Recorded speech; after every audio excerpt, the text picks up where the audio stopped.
بسم الله الرحمن الرحيم وقالوا لن تمسنا النار إلا أياما معدودة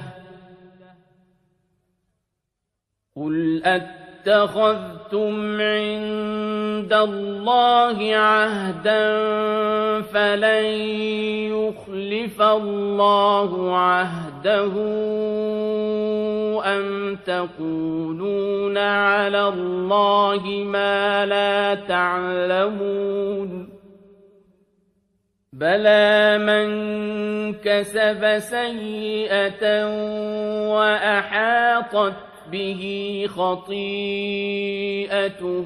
فأولئك أصحاب النار هم فيها خالدون. أعوذ بالله السميع العليم من الشيطان الرجيم. بسم الله الرحمن الرحيم. الحمد لله رب العالمين وبه نستعين وصلى الله على محمد وعلى الطاهرين وعلى الله عليهم أجمعين من الآن إلى قيام يوم الدين آمين رب العالمين. قال الله العظيم في كتاب الحكيم بعد أعوذ بالله السميع العليم من الشيطان الرجيم بسم الله الرحمن الرحيم. وقالوا لن تمسنا النار إلا أياما معدودات قل أتخذتم عند الله عهدا فلم يخلف الله عهده أم تقولون على الله ما لا تعلمون بلى من كسب سيئة وأحاط به خطيئته فأولئك أصحاب النار هم فيها خالدون والذين آمنوا وعملوا الصالحات أولئك أصحاب الجنة هم فيها خالدون. صدق الله العلي العظيم.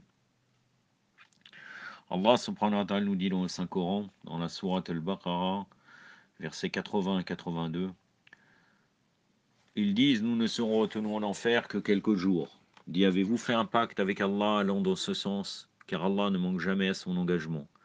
Ou alors dites-vous des choses sur Allah dont vous n'avez aucune connaissance. Oui, ceux qui ont commis des péchés, dont les péchés ont envahi leur être, feront partie des gens de l'enfer et ils y demeureront éternellement.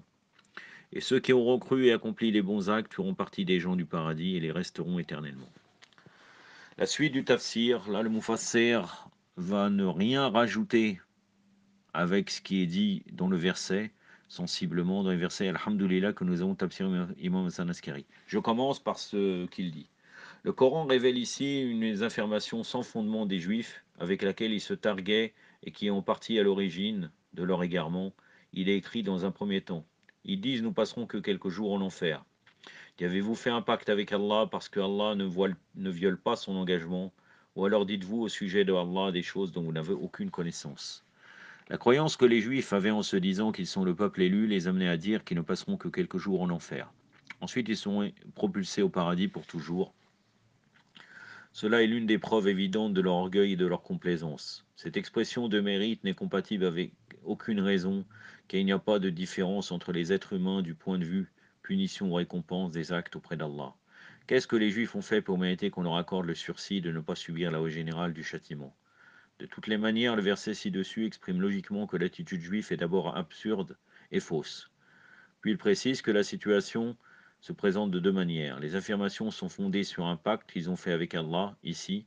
Pourtant, il n'y a aucun pacte entre eux et Allah, ce n'est qu'un mensonge qu'ils profèrent. Le verset suivant expose une loi générale qui concorde logiquement en ces termes. Ceux qui ont commis des péchés, dont la vie est pleine de traces de ces péchés, feront partie des gens de l'enfer, ils y resteront éternellement. Telle est la règle générale aussi concerne les pécheurs, quel que soit le peuple ou le groupe dans la société. Par contre, en ce qui concerne les croyants et les pieux, il existe également une loi générale qui explique que ceux qui ont cru et accompli les bonnes œuvres sont des gens du paradis, ils y resteront pour toujours.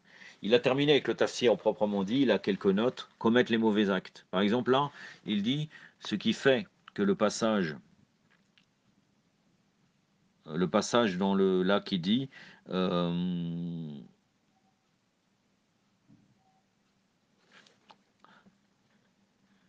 ceux qui commettent une mauvaise action et que leur péché les enveloppe. Dans le verset 80. أعوذ بالله السميع العليم من الشيطان الرجيم من كسب سيئة وأخذ به خطيئته. C'est l'expression il y a l'expression qu'il dit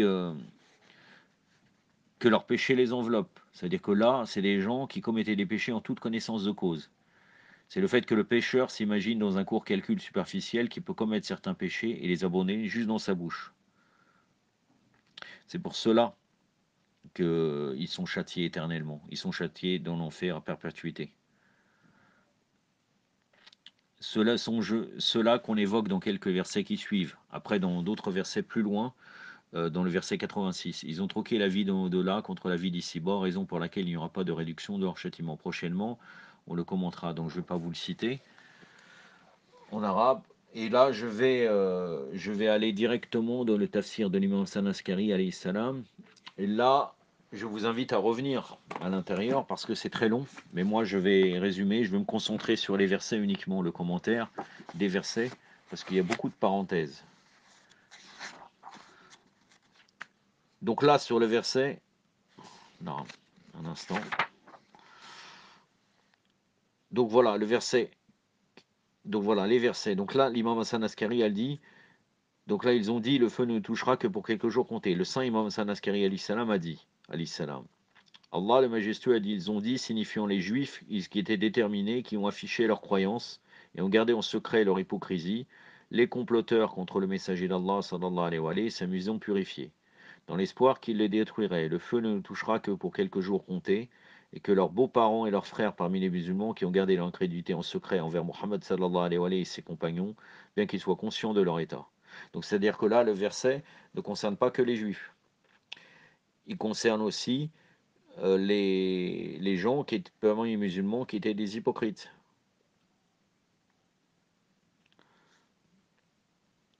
Les musulmans ont dit aux juifs, pourquoi agissez-vous de manière hypocrite en sachant que cela vous conduira à la punition d'Allah? Ces juifs ont répondu, la durée de cette punition pour ces péchés ne durera que quelques jours. Ensuite, après cela, nous irons au paradis, que nous ne sommes pas pressés d'éviter le châtiment qui sera selon le nombre de jours que nous avons péché dans ce monde, et le temps expirera, et nous obtiendrons le plaisir de la liberté d'avoir servi, et le plaisir des bénédictions de ce monde.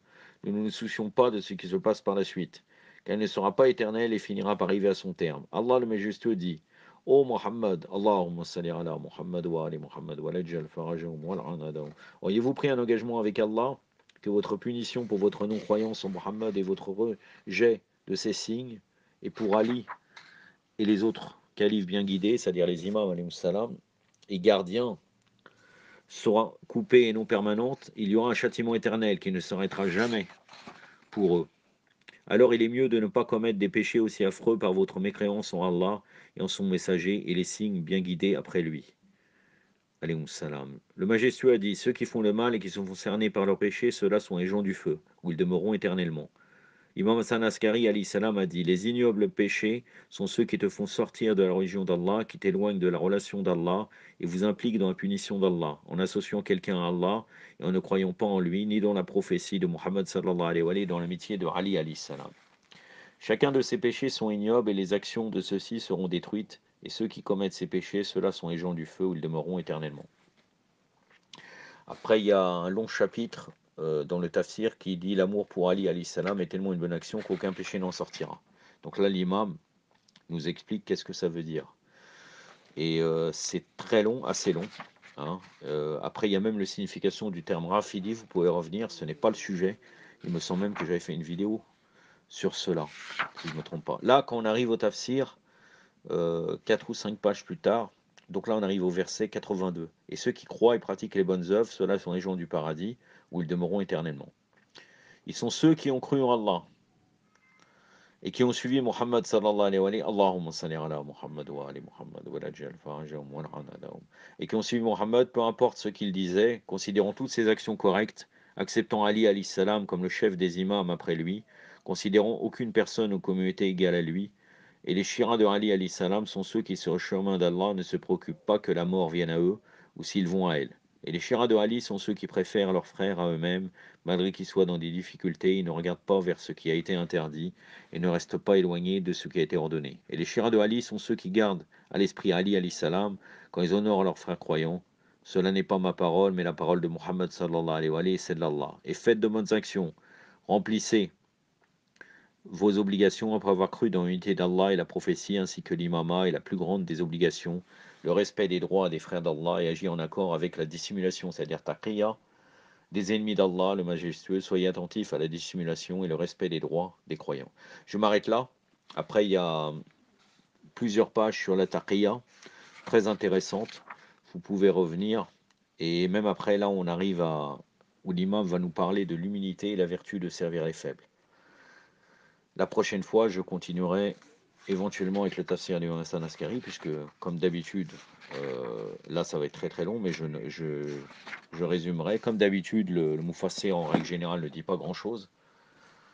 Donc, Inch'Allah, je serai encore en train de vous relater ce qui dit notre imam, dans le tafsir imam Hassan Askari, alayhi salam. Et je vous invite, moi, à revenir dans ce livre pour voir un peu ce qu'il y a, ce que j'ai résumé.